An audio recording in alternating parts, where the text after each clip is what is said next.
fair chance this time as a regional party.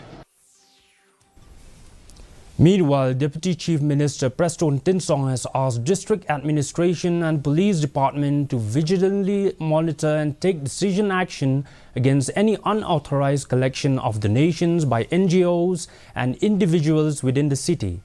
Following reports of illicit fundraising activities and extortion targeting businesses in Shillong, expressing firm disapproval, Tinsong highlighted that without prior government approval, NGOs are prohibited from soliciting donations or engaging in extortion. We have already instructed the district administration again, because this one, it is the whole responsibility of the district administration.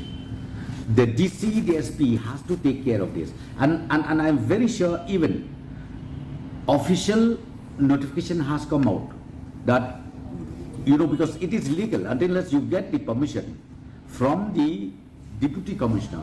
You cannot just go and collect donation in the form of donation, whether a group of person, whether a person or whether an NGOs or whatever.